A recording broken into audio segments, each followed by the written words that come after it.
I guarantee you, we will have the deeds to every inch of Paradise Valley. They're after his farm. Get out! I see your pa sent a boy to do a man's job. And one boy's on a quest to save his family. We're coming. Not through our land! Now, from a place of magic, three legends are coming to his rescue. Paul Bunyan. I'm 300 pounds of raging fury! John Henry. You don't know what you can do until you try. And the greatest hero of them all. Who are you? I am the rip-snortingest cowboy that ever rode north, south, east, or west of the Rio Grande. I'm Pecosville.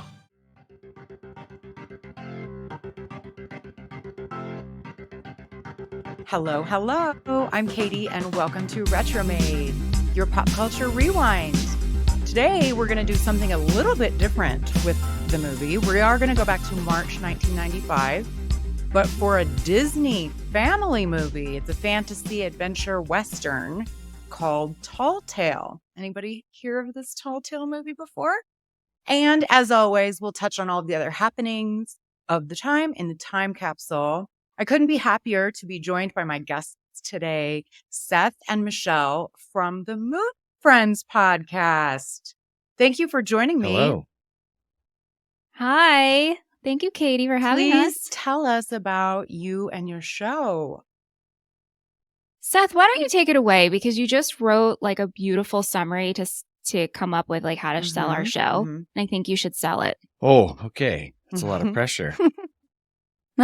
Well, Movie Friends is a podcast where Michelle and I go through films that primarily Michelle has not seen, but some of them are picks by her, some of them are picks by our patrons, and we're trying to have a non-judgmental, positive, but exploratory, basically...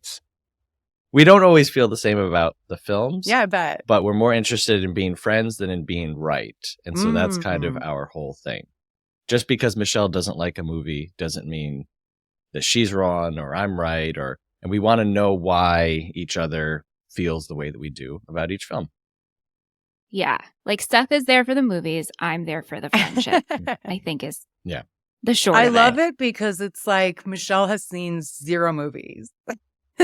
Yeah. So one recent one that I'm like, how has she not seen Godfather or Godfather 2? But it's great because you have a different lens viewing it for the first time. It's a great show. I highly recommend everyone check it out. Oh, thank you.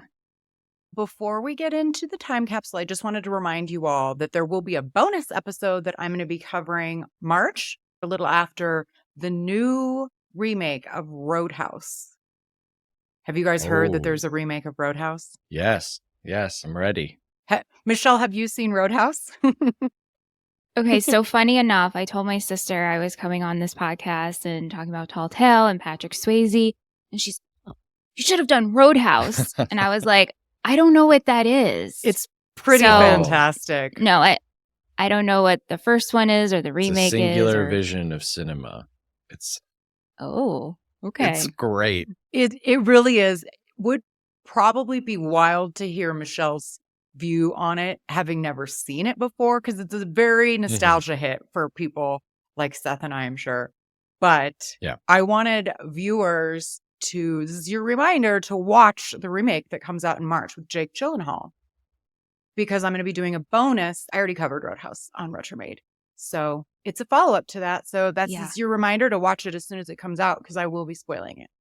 Nice. Yeah, so you've been warned. Let's move and open the time capsule from March of 1995 to set the stage for the movie.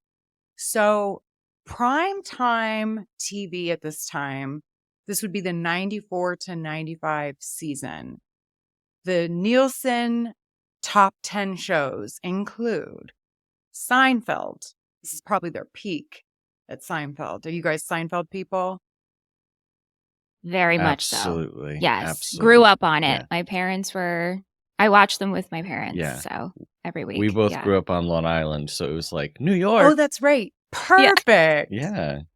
And actually, my wife and I just started the series last night from episode 1.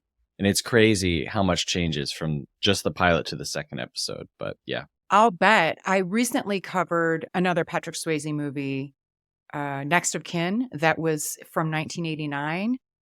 And that's when my guest and I did not recall that Seinfeld actually premiered in 89. So long ago. Yeah. Another top TV show was ER. I remember that being an event as well. Oh, yeah. Must-see TV. I've never seen an episode of ER. I remember it being good, but it's been a minute. Yeah. That was like it's on my list. little boy Seth watching ER each week with my family and just crying because it was very intense and dramatic, and you get very involved in the doctors' lives and the patients. And I mean, you know, it had been done before and it's been done to death now, but it was it's like good. the Grey's It was real good. Anatomy before Grey's Anatomy, sort of. Yeah. That's maybe how I would say it. Also, Home Improvement. This has shown up on our top 10 a lot. Oh, is this because Michelle is a TV person? Ooh, that was pretty good, Seth. I loved Home Improvement. I know we always do that. Yeah. Oh, I loved Home Improvement so much. Did you like Yeah, I was a one of the big boys? fan. Did you have a crush on one of the? I didn't. I mean, everybody in my world. In '95, I was 8 years old, so everybody loved JTT. Yeah. But he was okay to me. I liked the humor of it. I really liked the mom. Did you? Sure. Yeah. Yeah. I did. I really liked it. No, it's a good show. It's a good show. Yeah. Did you guys watch Grace Yeah. Under Fire? This was also in the top 10 for this season Ooh. with Brett Butler. Do you guys know who that is? The comedian. She has blonde hair. Yes. Yeah. Yes. I recall the show, but I Yeah, me it right. wasn't in our rotation. I don't know why. Yeah, it was interesting. I did catch it. I quite liked it. I can see why people missed it. I can see that. Hmm. NYPD Blue, also huge show at this time. I remember that being like pretty cutting edge, if I remember. Like Sipowicz, what were their names? It was obviously a police drama. And Yeah. Dennis Franz. Who's the like better looking, taller one?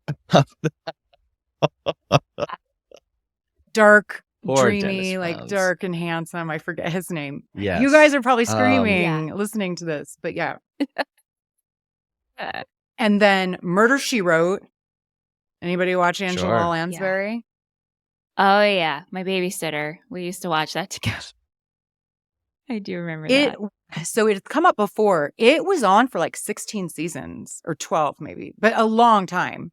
Like in the 80s to the late 90s. Yeah. Oh. Wow. And then as Michelle and I were talking before we started, Friends, one of my favorite shows of all time. It was also in the top 10.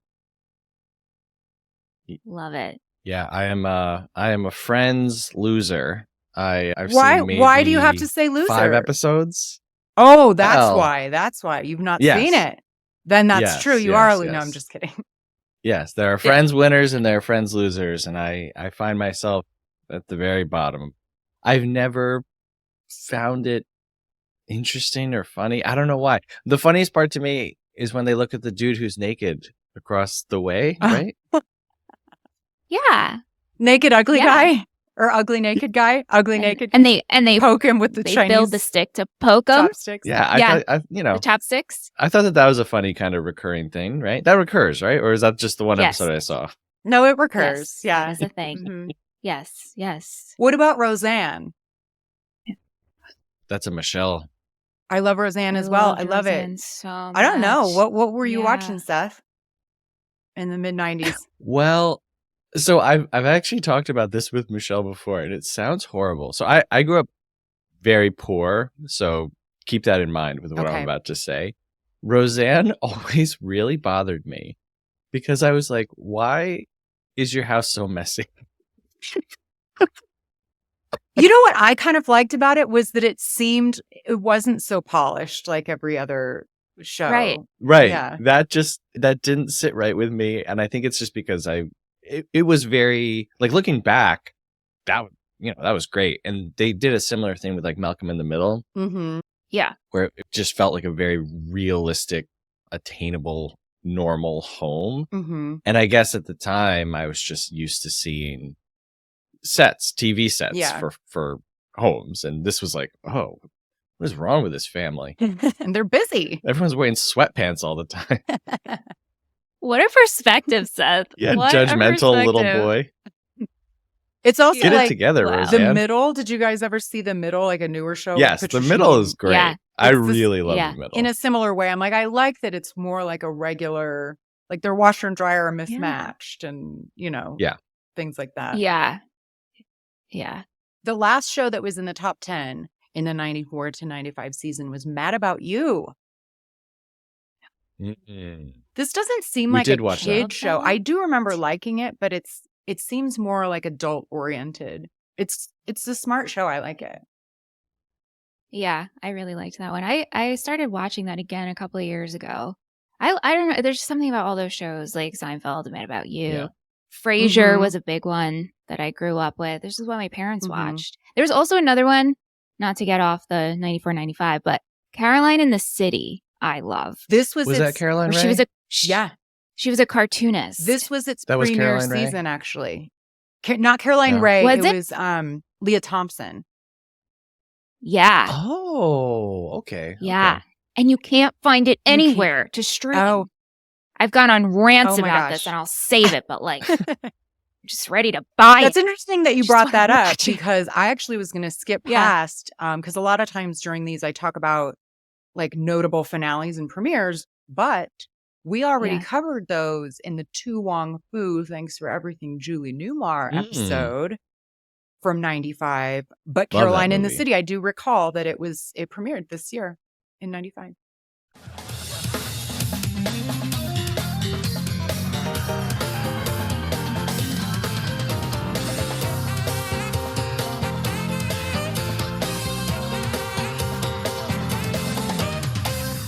Nice. Awesome.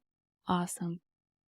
So What about music? Should we move into the top 10 billboards from this very specific week that the movie came out, which is March 24th, 1995? Take a Bow by Madonna was the number one song. I think that was from a movie. Wow. Was it from a Vita? Well, much like Friends. Or I feel like it might have been from Okay. a movie she was in. I could name maybe 5 Madonna songs, and I'm not proud of that. You know, Seth, I don't But- buy that. I feel like it's impossible. I know, think right? it's impossible. think It's like Seth is- saying I can't name 5 Michael Jackson songs, no, I could name 5. I think but no 5 more than 5. Madonna. Yeah, Ray of Light. Right, that was what it was called, right? Yes, but what about like the later the- Madonna. Yeah, that's interesting because I know less of the later Madonna, more Yeah. of the early Same. stuff. I grew like Yeah. Vogue. Okay. Papa Don't That's a song. Preach. Vogue. Oh my Yeah. Like a gosh, Virgin. Material Girl. like a virgin. La Isla Oh, Bonita. think That's what I grew. Yes. Never heard of that. Yes. My household always had Mhm. Madonna playing Really? in the 90s. Yeah. Like my mom was a big Madonna Okay. fan. Okay. Me too. Yeah. I mean, me Yeah. personally, probably not my mom. Yeah. Yeah. Do you remember the song called Candy Rain by Soul for Real? The group doesn't ring a bell, but I can hear the "You're my candy rain." Sing it for us, Katie. No.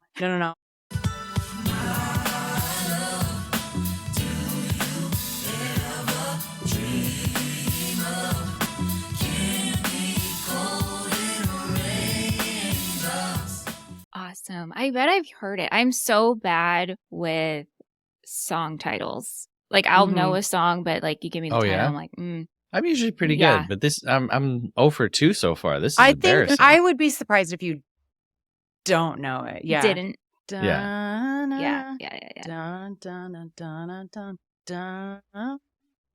No? Okay. I'm into this, what you're singing. So Okay. This has never Candy happened Rain, before. the Katie version. Yes. Oh God. Okay. Yes. Yes. The next two, number 3 and number 4, are by the same group. This has not happened yet on the Oh. show. This particular Okay. week Any guesses? 95. It's a girl group. Oh, Spice Girls? Close. I mean, I can see Or why. is it too early for Spice Girls? Maybe a little too It's too early for early Spice for Girls. Spice It's a Girls. trio. Yeah. TLC. TLC? TLC. Is it Creep? Creep is number 3. And number 4, Waterfall? that's later. That's like the next album. I I think. Okay. Red Light Special is the number 4.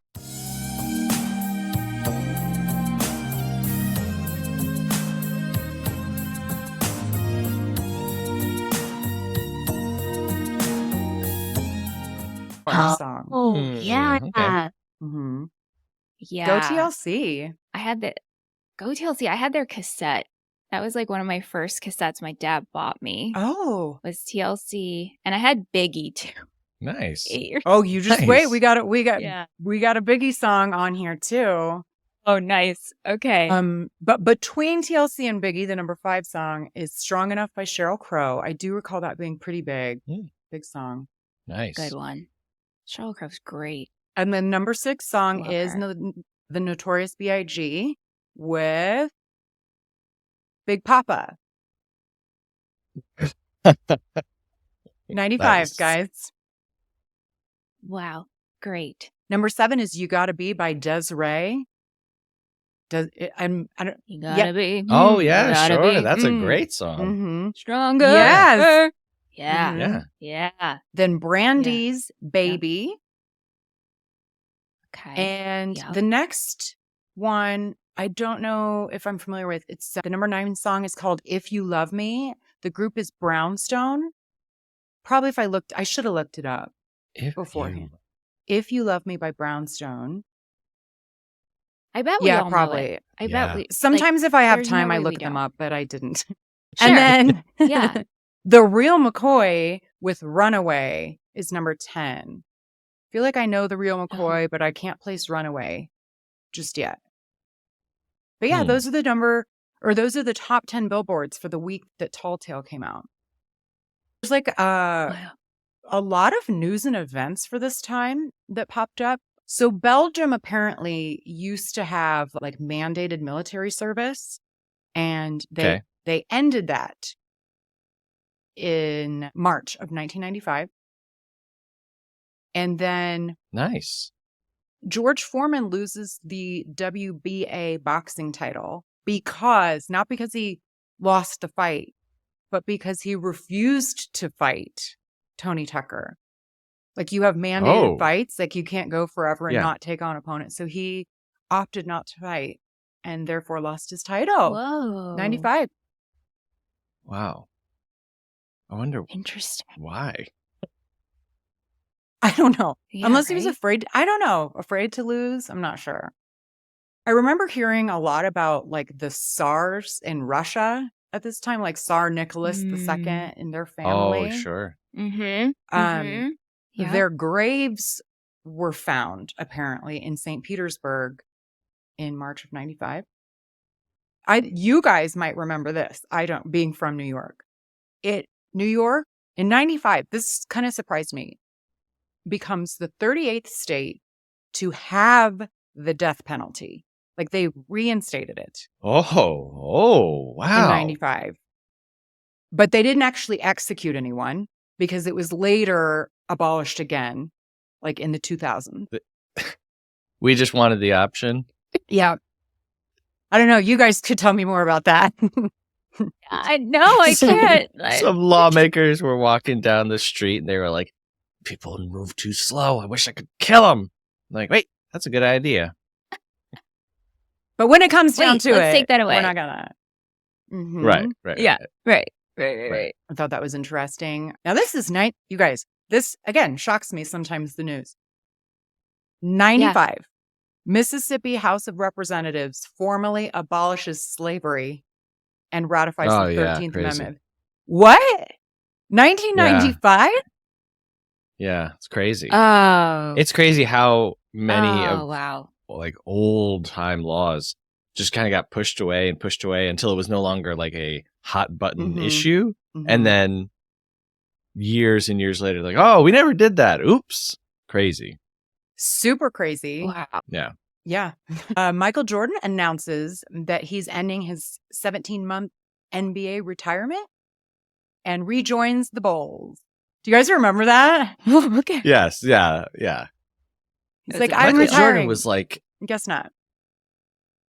Yeah. just a superstar of just so like permeated like every facet of like culture, you know, like Taylor Swift does now. Good point. It was like Yeah. Michael Jordan was just everywhere. Yeah, the Yeah. Hanes commercials, I remember those. And he played baseball. I don't know if that was later than this. Oh, yeah. And then Space Oh, Jam. yeah. Yeah. Wait, I mean, that was like the movie of childhood Yeah. with him. Oh yeah. A lot of boxing stuff. So boxer Mike Tyson, you know how he went to jail? He was Mhm, released. correct. Mhm. He was released in Oh. March of 95. After serving 3 years, I don't think I knew he served. That seemed like a long time. Wow. I mean, I don't remember it being that long. Yeah. Yeah. Some divorces. So the king, the news recently came out that he has cancer, King Charles. Yeah. Yes. So Yes. Camilla, the current, she's the queen, right? Like she has that title or, yeah. She's the Yes. Queen Regent, I think. Okay. Which Or- I don't know why I know that because Eh. I despise the British royalty family. I'm surprised you know that. Look, Seth. maybe I'm you know, You're a maybe I'm little. a closet Brit head or curious? something, you know. You're like A a royalist. curious Brit head? Ma- A royalist? Yeah. Well, she divorced her first husband in March of 1995. Mm. Army Brigadier Andrew Ooh, Parker Bowles. They were married for 21 Mhm. years. Oh my Yeah. gosh. Yeah. But, you know, her and Charles were always. Yeah. Oh my gosh. I didn't On the realize phone. that she was old enough to have been married for 21 years prior to Charles. Gee, Willikers. How old do you think Camilla Yeah, is? I mean, she's not 30.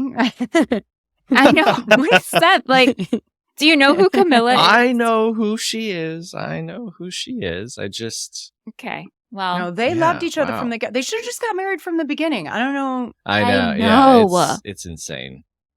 How much Yeah. what like everything that could have been different, you know? Yes.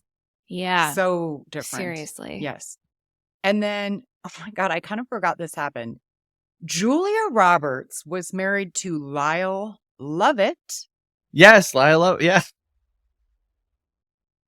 They were married for 2 years and they got divorced in March of 1995. Mm-hmm. Yeah. Lyle Lovett, talented musician. Yeah, that was a wild coupling. Yeah, marrying up. Yeah. He sure did. Yes, absolutely. I really like rap music, but I was too young to remember this. But Eazy-E, Eric Lynn Wright from NWA, he died in 95 from Yeah. AIDS-related illness, and he was only 30. Oh, man. Wow. Oh, Yeah. that's sad. No, I really liked his music, but Mhm. I don't remember because in 95, I'm like, I don't know, 14 maybe, Yeah. but I don't remember that. Yeah. Okay, Yeah. so we're going to get to Tall Tale, but the big movies at the theater were Outbreak, Man of the Oh House, gosh. Sure. the Brady Bunch movie. I very much Oh. remember that movie being That's huge. Michelle's. What? Do you love it or I hate love it, the Brady Michelle? Bunch. No, I It is love good. it. It's like, you know, one of those you love to hate it Yeah. type deals. Yeah. That was, yeah, I can picture the characters. It's really funny. It's funny. Yeah. Just Cause, and then Hmm.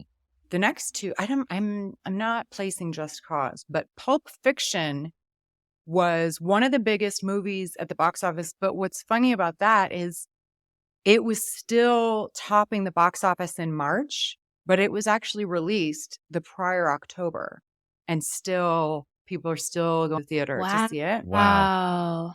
Similar, When you brought that up, I was Yeah. going to say, I didn't realize that Pulp Fiction was a March release. no, Holy it was moly, in but October. It wasn't. Wow. Yeah. And same with Forrest Gump. It was still topping the box office. Mm. It was actually released the prior July. It's like 9 months later. Can you imagine a movie still being in the my theater after gosh. 9 months? Mm-hmm. Yeah, I mean, a few years later, it would be Titanic for like 2 years. Yeah. Mm. Yep. Never leave. Mm-hmm. And then a couple of the Wow. other That's ones, amazing. Hideaway, Roommates, Dumb and Dumber, which was released the prior December. That was huge. That was a big movie too. Mm. And then the Yeah. Candyman sequel, Candyman Farewell to the Flesh. Oh, sure. Yeah. Yeah. Now, Tall Tale, as we will get into, this was rough. Number 24 at the box office for March. Oh, man. But Oh. 24. yeah. We'll get into the movie. I didn't but know that it went that far. I don't know. Yeah, I kind of didn't either. Yeah. They stopped after like 13 or 14. Gee whiz. There used to be a lot of movies. Like nowadays, there's like 4 Yeah. movies that anybody goes to see in the theater, and there used to be just so Yeah. many. So maybe that's part of it. Yeah. Yeah. Before we start our movie discussion, I ask my guests a few questions. One is that my first season is dedicated to both Patrick Swayze and Kurt Russell. I've dubbed them the ultimate everymen. So I'm curious if Very nice. either of you, if you guys have any thoughts or fandom about either one of them that you would like to share. Well, this is only my second Patrick Swayze movie. that I've seen. Oh, I keep forgetting that you're not a big movie person. You are forgetting who you are Yeah. talking to, Katie. Yeah. Guess what the first one Oh, is? Take Dirty it away. Dancing? Okay. Yes. Please tell me that you Yes. liked it. Well, okay. It's my sister's favorite movie of all Mhm. time. And she's watched it over and over. She went to the camp. Her husband brought her to the camp and wherever they filmed it. Oh, wow. Her birthday was all, she had like a Dirty Dancing themed birthday party. So maybe I'm just like, she's played it Mhm. out. And I watched it a couple of times. I'm like, eh. And I remember Seth wanted to do it. I forgot for what month. And I was like, can we not? I think it was Music Month because it wasn't like musicals. Maybe it was just like music themed. Yeah. Yeah. Yeah. And Its soundtrack is Yeah. epic, it's- though. got shut down. It is good. The soundtrack is really, really good. But yeah, so that it's Patrick Swayze and that. Oh, And wow. this is my Okay. experience with Patrick Interesting. Swayze. So yeah. What about Kurt Russell? Seth, what about you? Do you have any? Oh, Kurt Russell, negative on Okay. that one as well. Seth? Got it. Yeah. Well, I have a different feeling about both of these men. They're incredible. For me, Patrick Swayze growing up was mostly The Outsiders. Mhm. That was a movie that was constant rotation in our house What a growing cast, up. right? And I know it's pretty unbelievable. I read the book when I was probably like 9. Mm. And so from there, it would have gone to Donnie Darko. I've seen Donnie Oh, Darko. well, then you've seen, yeah, he 3 plays Patrick the Swayze then, pedophile. Michelle. I'm so glad we're all together for Well- this. Okay, great. Well, Donnie The Darko. motivational speaker who turns out to be a pedophile. Yes, which, this is 2001, considered at that time to be a quite odd film. Now, probably people Yeah. wouldn't blink an eye on it, but Yeah, to see Swayze do this role, just amazing. And then, yes, Dirty Dancing, nothing compares to Patrick Swayze's waistline in Dirty Dancing. It is the when I watch it, I'm like, how? Like, how? Are you wearing like constrictor belt? Like, I don't know. Where are your organs at? You know what I mean? Your work. But he's great. He's great. It was, I don't want to say I try not to get wrapped up in celebrity deaths and things like that, but I feel just like I don't know them, and Mhm. so everybody's going to die. Okay. But Patrick Swayze was very, very upsetting. Very, Me too. because in addition to all of the great roles, he just seemed like such a nice guy, and like when we talk about presence, you can have different presence, but Swayze's presence was warm and inviting. hmm And so I think that was kind of adding to the tragedy. And then Kurt Russell, if we want to talk about like the coolest white men who've ever existed, Right? Russell Yeah. he's got to be up there. I watched The Thing for the first time the night that my first son was born. I had our laptop in the hospital. My wife was sleeping. My son was sleeping. I could not sleep. So I picked the first thing that was on the hard drive, and it was The Thing. And I Oh, sat what a up. strange choice on the day. Like, Well, after witnessing what I just witnessed with a real human body, oh my God. Yeah. Yeah. The Thing was like, it just, and I tell this story and it sounds like, oh, like, Seth, you're crazy. Like, didn't you have other things to think about? And it's like, no. That's how good The Thing is that with everything else going on, it just completely like sucked me in and absorbed me. And it's still one of my favorite movies, one of the best horror movies ever made. And Kurt Russell, yeah, he's incredible, man. He's incredible. His team ups with John Carpenter. There's like 5 or 6 Yeah. of them. They're really good. Agreed. Well, thank you. One final question.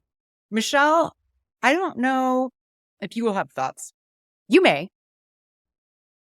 But do you guys think that Patrick and Kurt, look at all alike?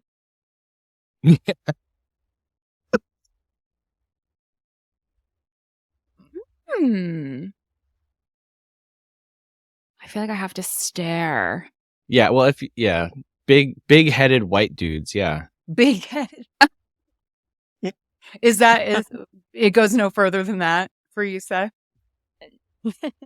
That's it? Like, that's your takeaway? So I will say, when you sent the list of movies, and I didn't know what the theme was, I just saw like this long list of movies.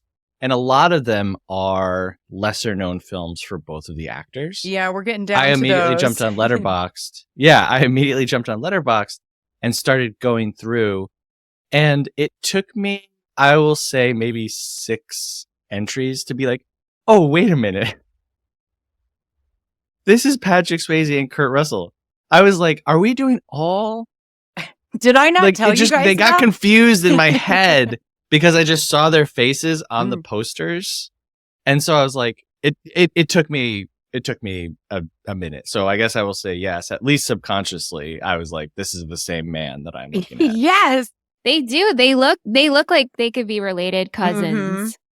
Look-alike adjacent. Well, I Yeah. clearly think so. That's why I asked. Yeah, In totally. fact, one of my guests said that she grew up mixing them up and her mom always had to correct her. Mhm.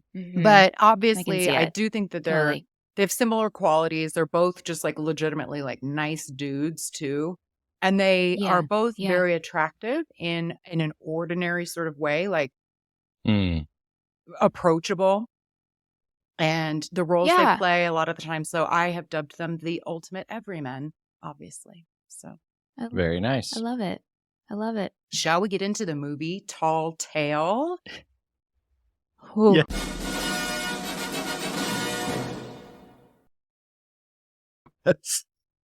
Yes. Okay, so it was actually filmed in 1993, but not Okay. released until March 24th, 1995.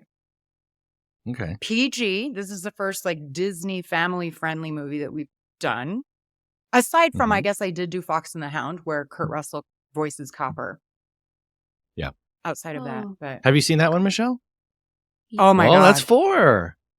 well, no, that's Kurt Well, Russell. Kurt Russell. Oh, Kurt sorry, Russell. sorry, I Yeah. forgot. See, what we were see, doing. they're interchangeable. Point proven. Yeah. Yeah. Yeah, that's a really like it's really good. That's a tearjerker. Like, Eh. I can't make it through that movie. Oh, Seth has no soul. Seth I has no cry soul. through that one. I'm It's just got kidding, such a Seth. great message. Oh though, no, it's too. true. It does. It really does. I have bloodhounds best as well, so I'm friends. like especially like Oh, Yeah. very cool. dogs. Bring Okay. it. So it's a 5.9 on IMDb. Take that for what it is. The director is Jeremiah S. Chechik, known for directing Christmas Vacation. I did not know that. And also Benny and June.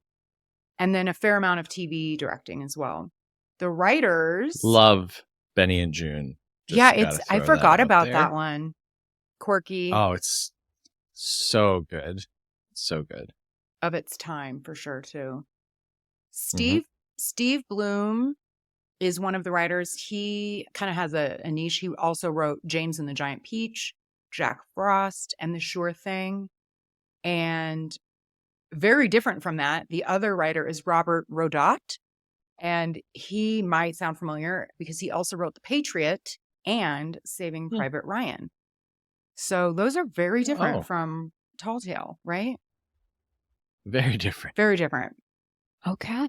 It's almost as if everyone involved in this film said, let's do something different. Yeah. Good point. Really good point.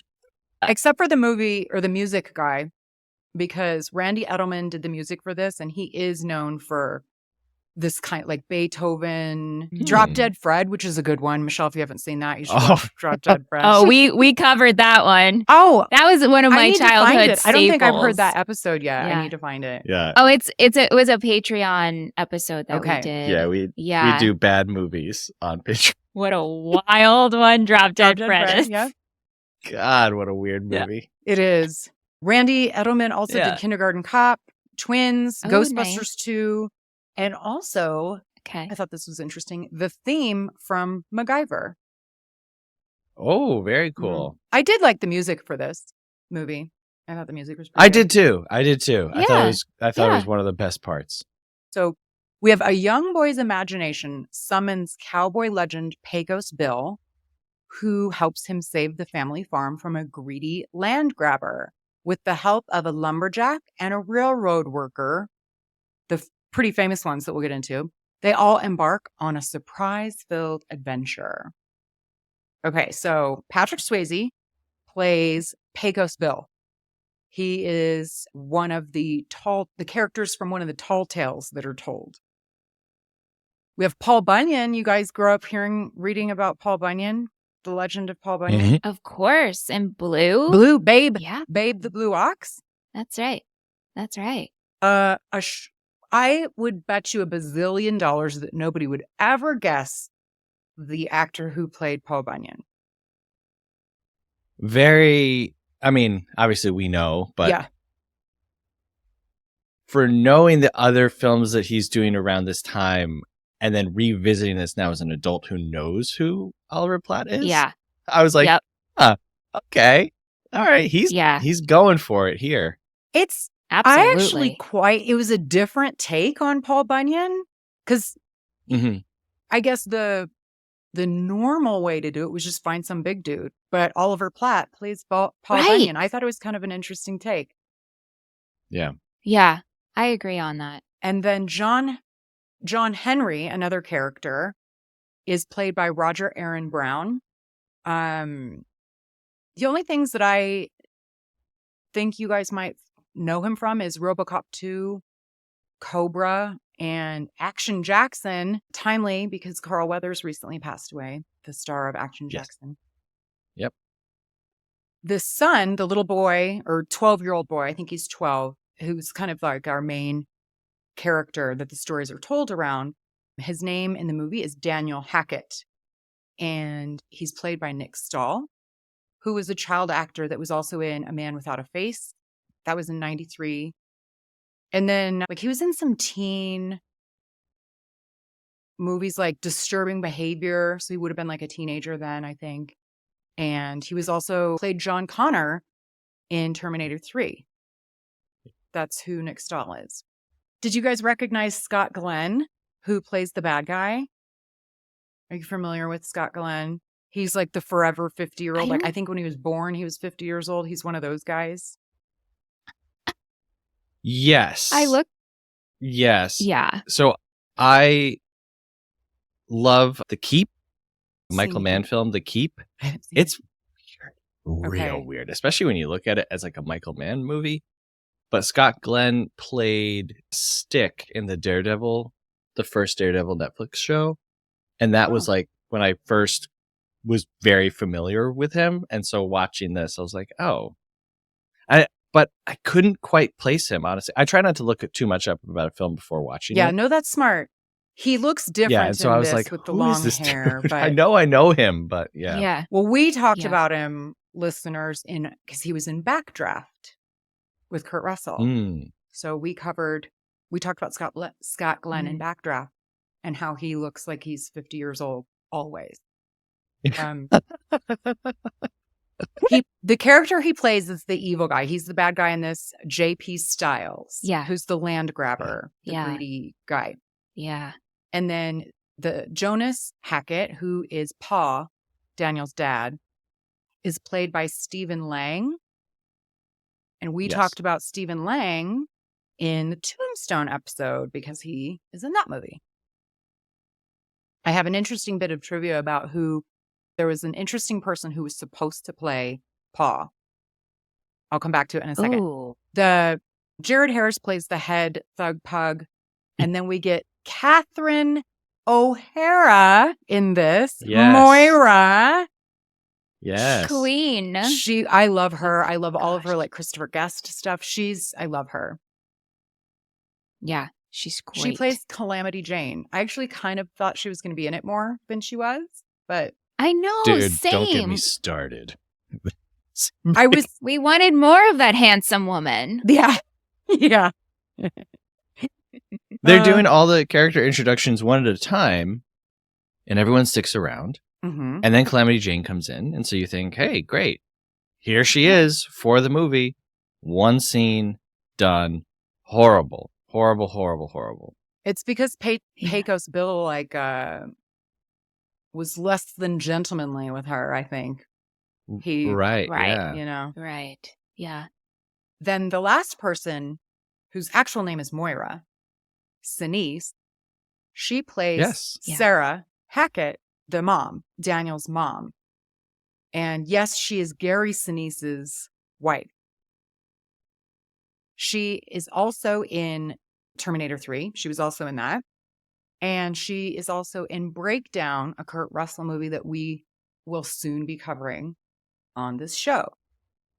Now, I bring up her being Gary Sinise's wife because Gary Sinise was actually originally cast as Pa.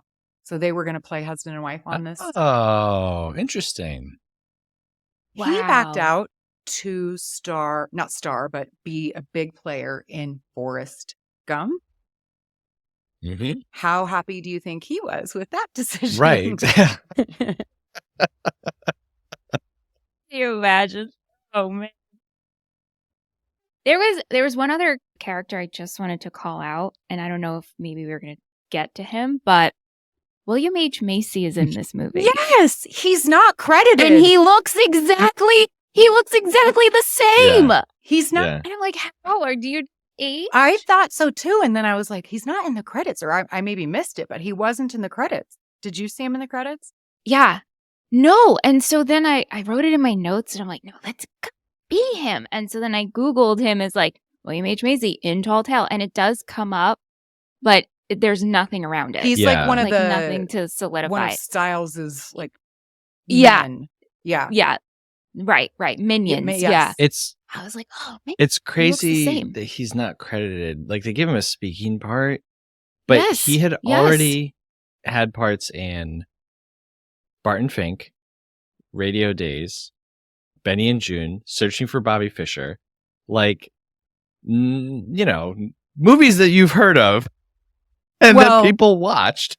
Me It's being crazy. a Rocky nut, Yeah. there's also like Burgess Meredith is also in this, like Yes, kind of a lot. Yes. Yeah. And he is also uncredited. Like he was Yep, in one of the most as famous the- movies ever made. And right. yeah. Yeah. So I don't know if these guys, it was like a favor to the director or something. I don't know. But yeah. You guys, They Mickey. just Mickey's love in it. these tall tales. They, Right. I mean, that I will say this is a pretty impressive cast for Yes. Yeah. like I probably would. I don't know how. I had not seen this movie either. I assumed that neither of you had. Oh no, I've seen this movie. Many You times. had? You'd seen it before? Oh yeah. Isn't it wild? Oh yeah. Like when it came out, you saw it as a kid?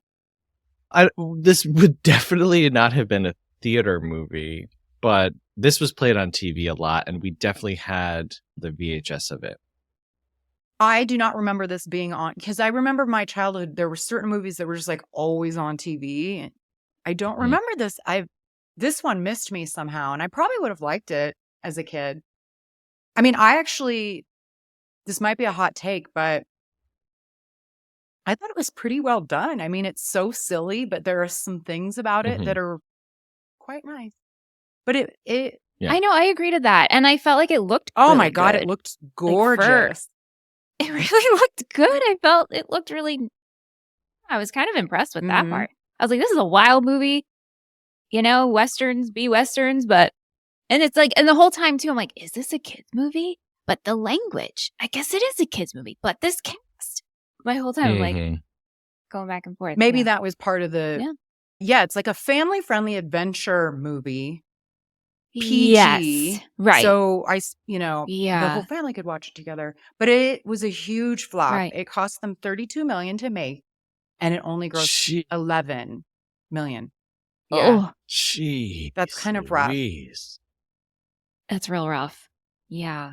So beyond like I actually agree. Like I thought that the landscape, like some of the opening scenes and some of the landscape shots were just like breathtakingly gorgeous. And also Yeah. part of this is set in Colorado and that's where I live. So I'm like, oh my God, that literally looks like some places I hike. Aw. But shall we get some overall impressions from you guys about Tall Tale before we get into the details? Sure. Yeah. Seth, what was it like for you to watch it as an adult versus the last time you watched this? Well, a lot of the images and moments are kind of like burned in my brain.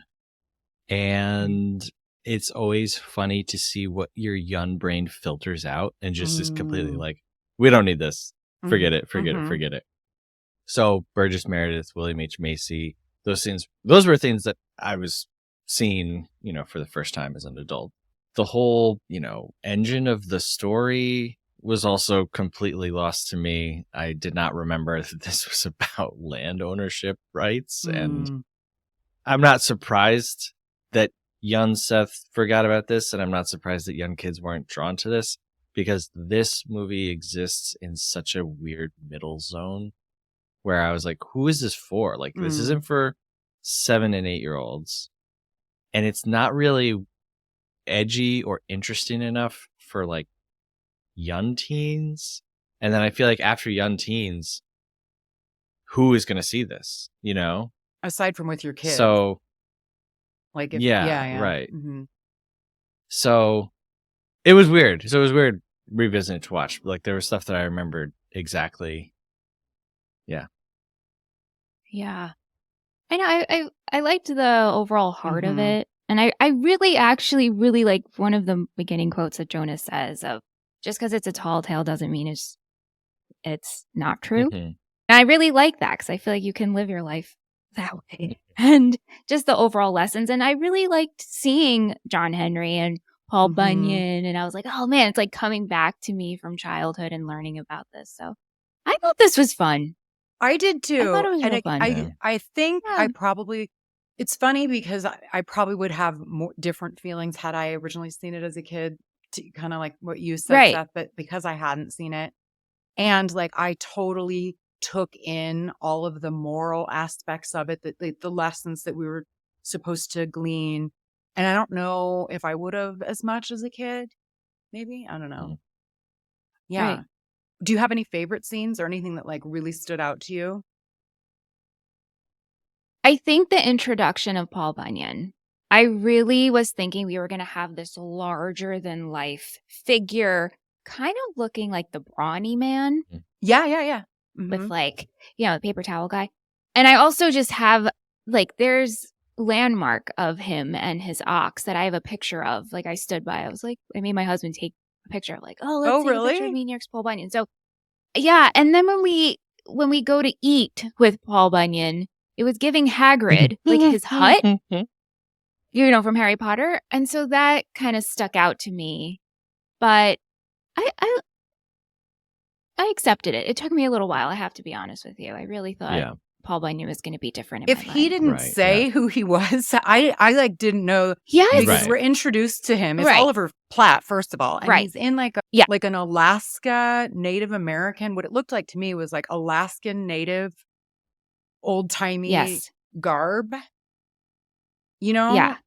And then he's like short and squat and he's like, I'm Paul Bunyan. I'm like, oh, this is Paul Bunyan? Okay. But then it did kind of end up working for me.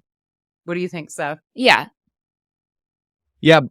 They went like the hippie route with Paul Bunyan, definitely. When they're in the desert and he's got on like the teeny little shades, I was like, yeah, I know what they're doing, because he's talking about, conservation. He's got the beard. He's got even got a ski cap that he's wearing and stuff. And so was definitely, they departed the most, I think, with him, but they made him into a full character. Mm-hmm. And I think that's where Calamity Jane needs to be here, because as a trio, we have Pecos Bill, who is, like a leader. And then we have Paul Bunyan, who is like the weirdo of the group. And then we have John Henry, who is another leader. And like, there's just not enough like friction between the group dynamic. Like, I don't know. Like, I agree with both of you that this is well made and the music is great. The locations are incredible. Mm-hmm. Like, great. It's beautiful, viewers. You should watch it for that alone.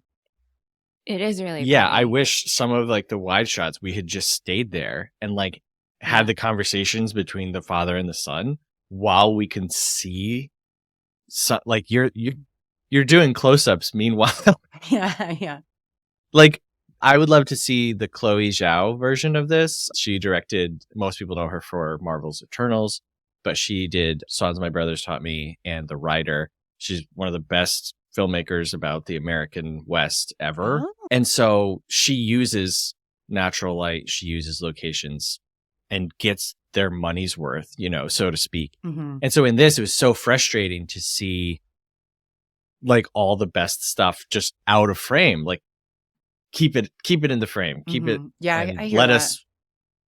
let us appreciate why Jonas is like, no, we can't sell this land. Like, it's not just about farming. They could go to Oklahoma and be farmers. They could go to, like, it's about this land where they are. So for the times that we did see it. And anyway, I think Calamity Jane would have brought more interesting things to their dynamic. But unfortunately, it was not meant to be. And I just wish that they would pick a lane with this movie, like either make it really fantastical and like have Pecos Bill, hooting and hollering and shooting his guns off all the time, or make it a little more mature and actually shoot people with guns. Like, do one or the other, because this middle lane it's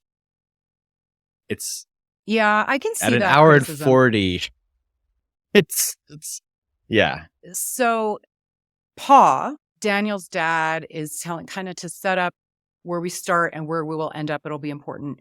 Pa is telling his son these tall tales about this character, Pecos Bill, and the son is sort of like, yeah.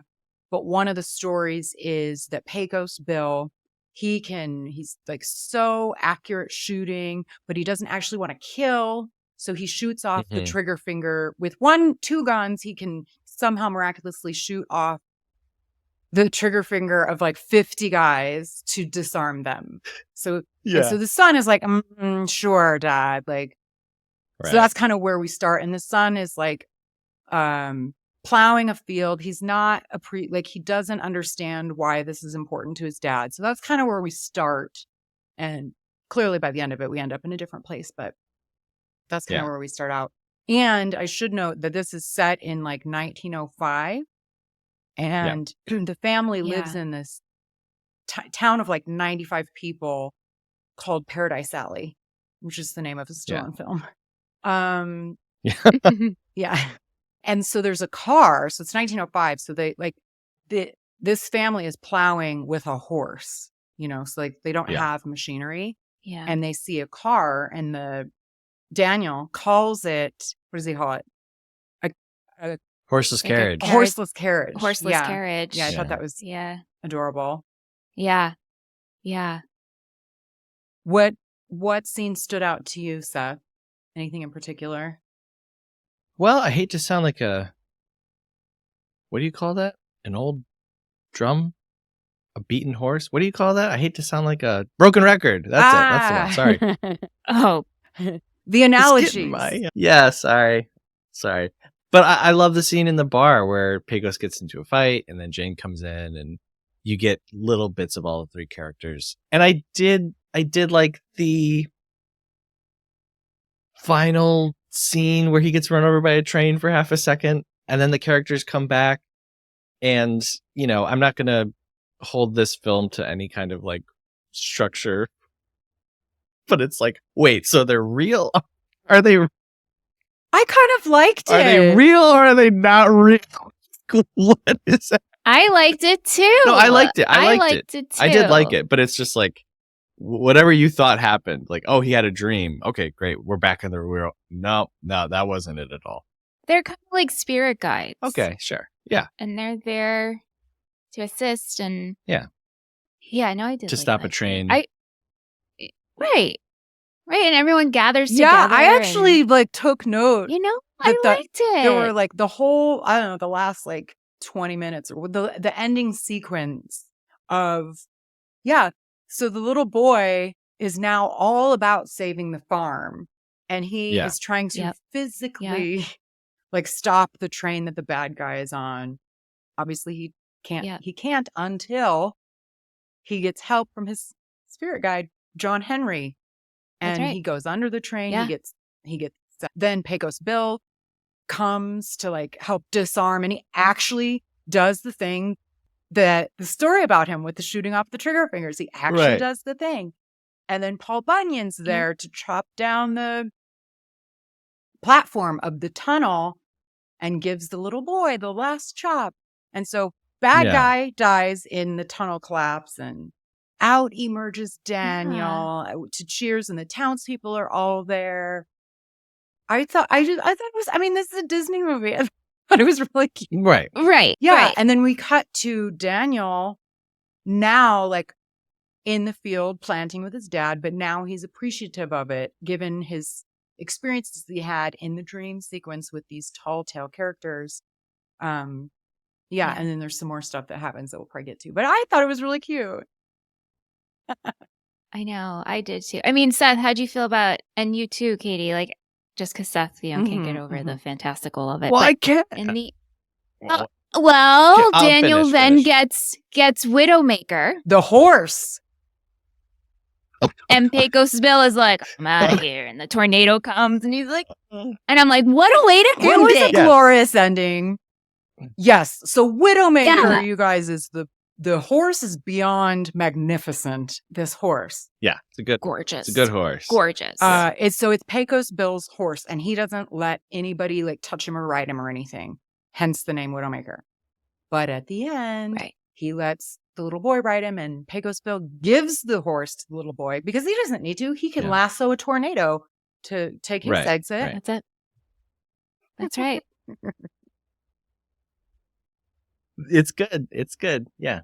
I mean, it's all. I thought because we're told the stories at the beginning, and so then I think it works for me because it's calling back to the story, and we see how like the evolution of the child, like not believing and then having the experience and believing and getting a moral from that, and now appreciating what he had. Yeah. I agree. Yeah. I absolutely agree with you. When he was planting in the field, I swear for half a second I was like, wait, does he become Johnny Appleseed or something? Actually, and then I was like, oh, wait, he's just planting corn. Yeah, never mind. That would have been funny. But I guess to your point, Seth, is it real? Is it not real? Because I was on the same page with Michelle in that they're not. but then they are because the dad sees them, like physically sees them. He turns around Yeah. at the end because the three characters come back in that final like planting in the field scene. They come to say their Yeah. goodbyes, and the father, who was already walking back to the farmhouse, turns around and sees it.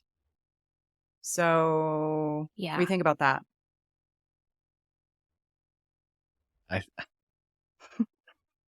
I think it's a movie that whatever they show you, they're saying, believe it. Just Mhm. believe it. Don't worry about everything else that happened. And it's like, okay, so I think the dad is seeing what he has implanted in his son. Yeah, that's a good way of. Mhm. And so his son takes his hat off, respect the code of the West, which I love, respect the land, defend the defenseless, and don't spit in front of women and children. Right? Yes. And so he sees his son do that and from a distance, and he's just proud. I don't know, it's a great moment. Michelle, really good. such a good comparison you just whipped out there. As the son is Thank you. planting in the field, the father sees the seeds that he has planted There you go. inside of his son. Yep. Very good Wow. analysis. And I I just want to concur know, that like, the father doesn't actually physically see them. Yeah. Right. But But- he feels it. Mhm. He feels it. What, Seth? What's going He's on? like, You "Buddy, got steam Dad." coming out of your ears? I'm losing it. Okay, I just want to know, like, are there 25 men after this day who are walking around without their trigger finger? Did they actually have their fingers shot off? And if they did, who did it? Well, they found one, right? They did. Finger on the The stick. bad That was in Yeah, the the dream thing- sequence. Right. Right. That was the Right. Yeah. Mhm. Right. I don't know, man. So- I don't No, you know. do bring up a good point, because One- now I'm like, yeah. because that happens. Does it happen, or is it still in Right, Daniel's does it head? happen? Yeah. Right. And so who's doing the shooting? Is it Dan? And we see is the townspeople, especially the dude who, as Daniel's dad, is dying, jumps up into the house and he's like, well, I'm selling. Yeah. We see that dude kind of like leading the charge of the townspeople to be like, actually, we don't want you guys here. Bing, bing, boom, boom, boom, boom, boom.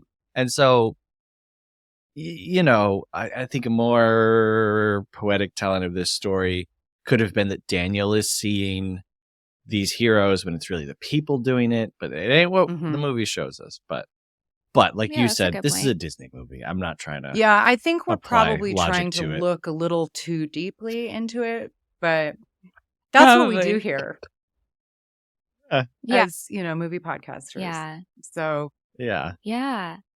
There was one scene that stuck out to me, and I was curious if you guys felt the same way I did, but Daniel's with the three of them in the cave and it's getting dark. Yeah. And Daniel starts talking about how there's electricity and electric glass bulbs in New York City, and they can't wrap their head around Yeah. it. And they're like, I don't like that. Yeah. And he's like, it burns brighter than any piece of wood you can light, right? And it's like this, it's this conversation of change is coming, Yeah. whether you like it or not. And they're like, I don't want to adapt to that. Yeah. That scene very much stuck out to me. Yeah. Did you guys pick up on that at all? yes, I guess what I took from that is that combined with when he's telling Pecos Bill about the technology of the telephone that's coming. So Yeah. I guess I just sort of took it as like a juxtaposition of he's being told these fantastical tall tales, but then he's okay. telling them what they feel like is a tall tale because they can't fathom that either. Yeah. Right. Yeah. Yeah. Right. But there is Yeah, a and I was whole little lot of confu- moral,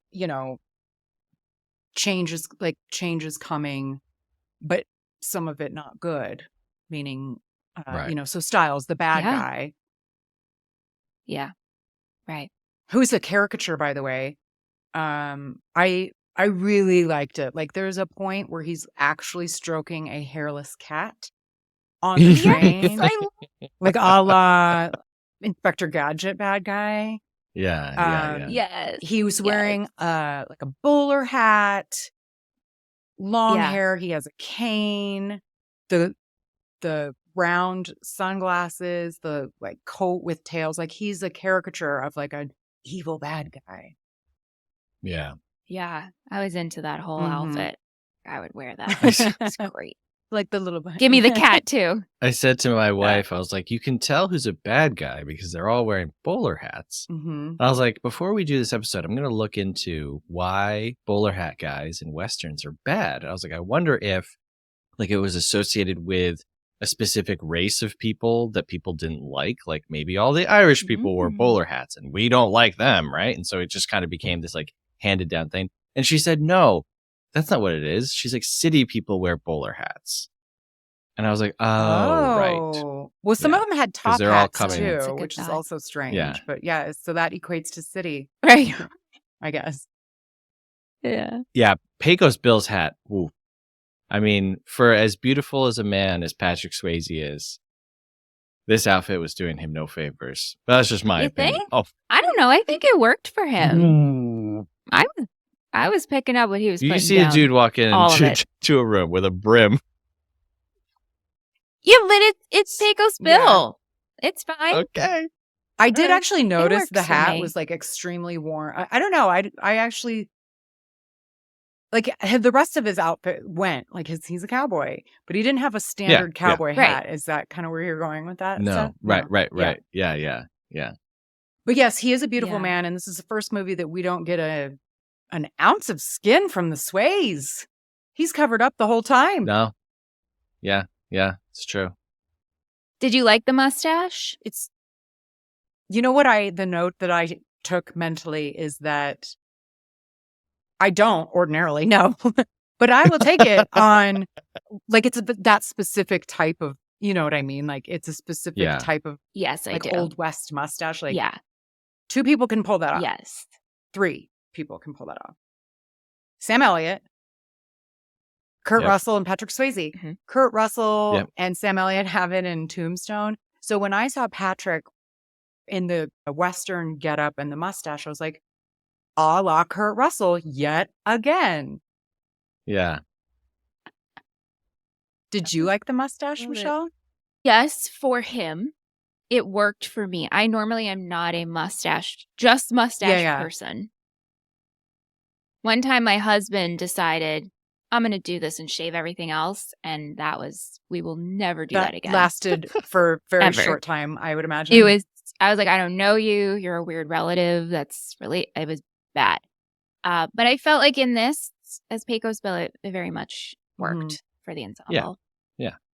Did you guys find this extremely reminiscent of any other pretty well-known like fantasy adventure film? Did you get any vibes? May I propose The Wizard of Oz? Exactly. That's the whole time I'm like, this is literally the Wizard of Oz. Right. Well, now, Yeah. yes. That didn't come to me yesterday, but totally. Yeah.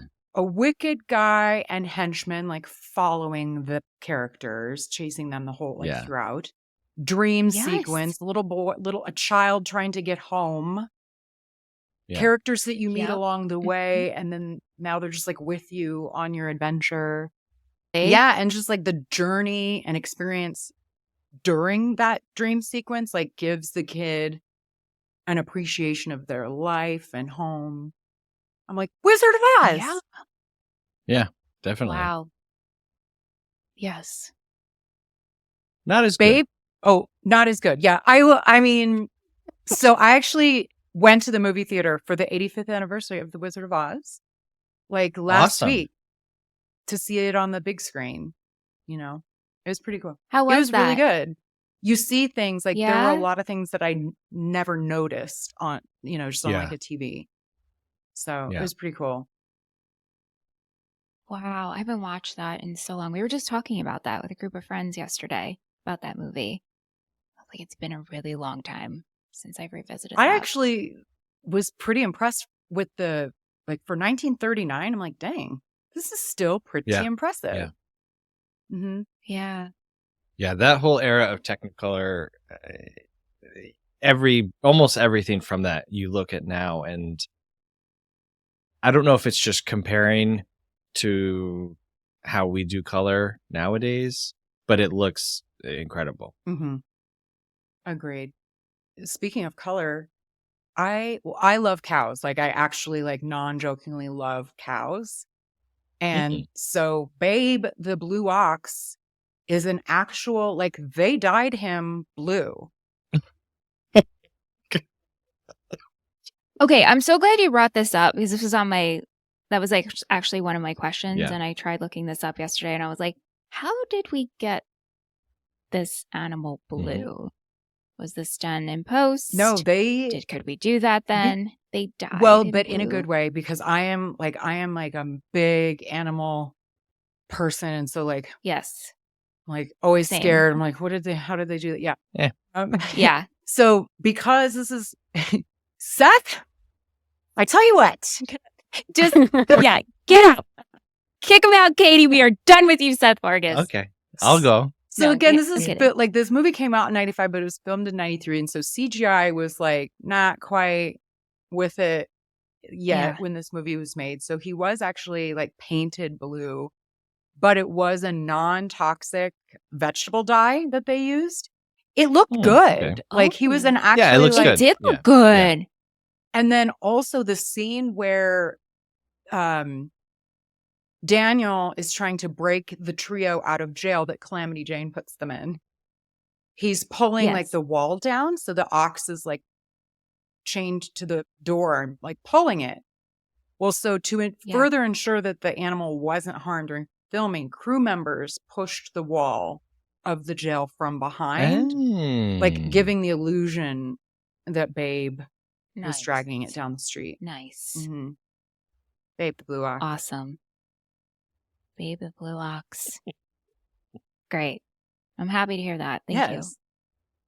A scene that always stuck out to me that I've thought about many times throughout the years. I don't know why. Maybe it's because it's one of the like upsetting scenes. I don't know. It always stuck in my brain. Is when we're introduced to John Henry, who they've been looking for, and he like loses the competition with the steam engine. Mm-hmm. And I was like, why would you do that? That's the whole thing about John Henry. And it's like they have the kid helping with the spikes. He can't even lift them. How is this fair? Like money is on the line. It's not just like a friendly thing. It's not fair. And they take at their all. sweet time with it too. I'm like, hurry up. Yeah. Yeah. And didn't the steam engine only do one and he did like 3 or 4? Yeah, I was What a little was this confused competition? about. I was very confused about what this was altogether. And yeah, he had him lose. I don't know. I agree that now that you point that out, I could have done with that scene being something entirely different, like some other Totally different. Totally different. Yeah. Maybe he fails and then Pecos steps in and helps him finish, or I don't know. Like, yeah. why are we knocking this kid who's already on the run for his life down a few pegs? Yeah. Yeah, because the whole point, Pecos Bill's like, well, you can do anything if you believe you can, but then he can't do it. Yeah, but actually, you can. Yeah. Can't do it. So remember that, kids. Sorry, I didn't realize how big those spikes were, kid. Yeah. Yeah. I did very much like, I did read a review, not until after I watched the movie, because I try not to do that either. But I did read a review. Somebody didn't like the tree hugging aspect of the movie. Oh, wow. I'm like, okay, this is for children. Wow. And we're so, like, I Right. actually thought it was a great story that we should not be greedy and take care of the land that we have. Like, we should be good stewards to the planet that we live on. And Absolutely. And what can happen when we let greed get out of hand? Like, it shows us that. So I'm like, I don't know. I did not like that review. No. Wow. No, I mean, I think you can take a really like pessimistic view of this and see it as like Americana propaganda, or I guess you could see it as tree huggy. I mean, I don't really see it that way at all. They're all utilizing the land in a responsible way. And like, I can't remember which character says it towards the end, but they say the land is defenseless or something Daniel, like that, right? the boy does. Once he realizes that he needs to, he's like, no. He has now seen what the potential future looks like via his like dream sequence. And so he's like, The land is defenseless. We have to do something about it. Yeah. Mhm. So like, Mhm. but they're still farmers and loggers. Like they're not saying don't build railroads and don't farm and don't log. Like, I don't know. That's that person has problems, perhaps. Yeah, there's like one time that Paul Bunyan, he's like, yeah, I'm a logger. I cut trees down. But Yeah. I can't remember what he was talking about, but he's like, they just come through and cut everything down, even the saplings. So there's no chance of regrowth. Right. So Yeah. to your point Right. about it, they're talking about Right. a healthy balance there. And Yeah. especially Yeah. nowadays, I guess, like there's this like, I don't know, dark cloud over everything right now with like corporate greed is like so in our Sure. face all the time now. So I don't know if I would have felt this way in 95, but watching it yesterday Mm. very much took note of the evil guy even says it, Styles, when he's about to be defeated. The quote is, there'll be more like me. They'll never stop coming as long Yeah. as there's a profit to be made. And I was like, boy, no Yep. truer words. Yeah. Yep. Right? Absolutely. Wow. Yeah. Yeah. Good moral there. Um, Good moral. Really And for good. kids. Really it's, good. It's an easy way of expressing it to kids, which is perhaps the intended audience. I'm still not sure. yeah, you do bring up some good points. Sometimes I'm just in a very forgiving mood when I watch movies. I try to be Totally. very. Did you watch this with your kids, Seth? I actually did not. I tried okay. to. I Good. put it on early this morning. I have two. One is 10 and one is 3. Oh, And the 10-year-old was preoccupied. And I put it on for my 3-year-old. I was like, hey, this is a kid's movie. Come on. This is going to be great. And I tried to like really. And he's just like, nah. I'm just like left pretty quickly after it started. I was like, okay. yeah. I do feel like content made for kids now is vastly different than it was when we were growing up, like from an attention span perspective. What do you think since you is. have kids, Seth? It is. And like, I try to temper all things. And so I try to not say like, oh, this is what is coming out that kids are excited about, but it sucks because it's different. And so you're not allowed to watch that. You have to watch the old stuff. Because when I was a kid, I loved, Hey Arnold and Powerpuff Girls. And that was like the cool, new, interesting, exciting thing that grabbed my attention.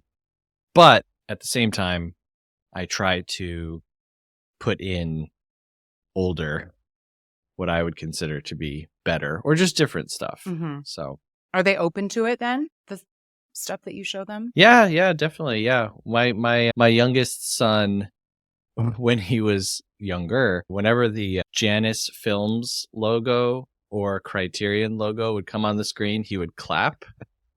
Really? Because he had sat through so many, old, boring foreign movies with me. Oh, that's sweet. That's cute. So I That's actually really ended up, cute. I have a Janus coin tattoo that's partially for films and partially for that memory.